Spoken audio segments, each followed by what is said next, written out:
started conducting in eighth grade at a summer camp, and I hadn't stopped since then. So now I study conducting at the Juilliard School in New York. And before that, I was studying composition at the Longy School of Music in Cambridge, Massachusetts. In a way, I've kind of made my way around the orchestra and then to the front, and then also now writing music for orchestras as well. So the true meaning of the piece actually stems from a friendship that I had during my undergraduate degree. And basically my friend ended up moving away, and so I was really sad because we're really, really great friends.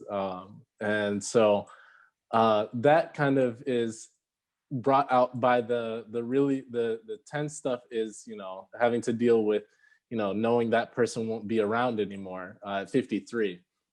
But then at 60, at measure 70, something different happens.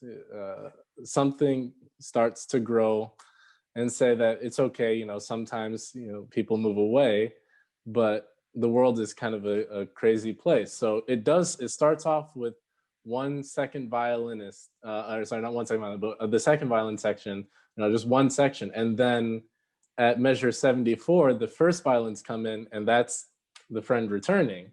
So it actually ended up being that I ended up in the same place as my friend again.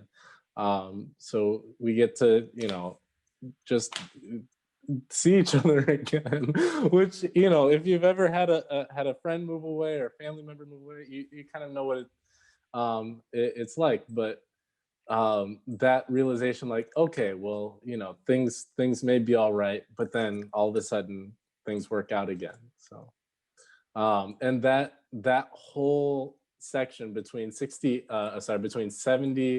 and 93 is just the culmination of, like, okay, well, not only have we figured out how to, deal with certain kinds of loss, but at the same time we've grown because of it. Which, by the way,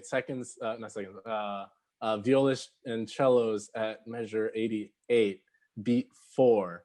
That is the entire heart of the piece. That one. So all of those have to be just perfectly in tune, because the chords are the soul of the piece, so to speak. My favorite instrument, all of them, of course. No, well, okay, here's the interesting thing. So I played violin all throughout middle and high school and undergraduate, but my scholarship instrument for my undergraduate institution, because I was a composer, but because I also played a string instrument, they viewed me favorably. But because I played viola, they gave me more scholarship. So I definitely have a soft spot for viola, not only because just in terms of, the parts that viola players get to play,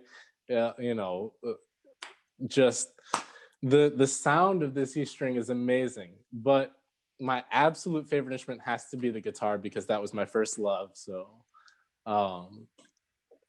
with that being said, I always work to try and give every section something fun to do. So I'll leave you with a really interesting thought that I have been thinking about ever since I was in 9th grade, which is that for the most part, obviously there's, commercial music and stuff that, sounds like it was pumped out of a factory. But for the most part, when someone writes music, that only can come from that one person. And that's a unique expression of that person's mind and of their heart. And no one else can ever do what that person did exactly for what, because there's so much life that just goes into what you do, an environment that just goes into what you do, that it's not replicable.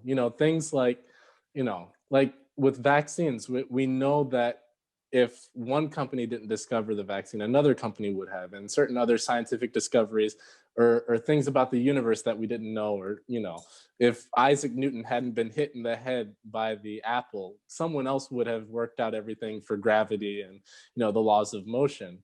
But with art, it's everything's one of a kind. And so when we look at it that way, it's I don't know, it changes the way everything feels.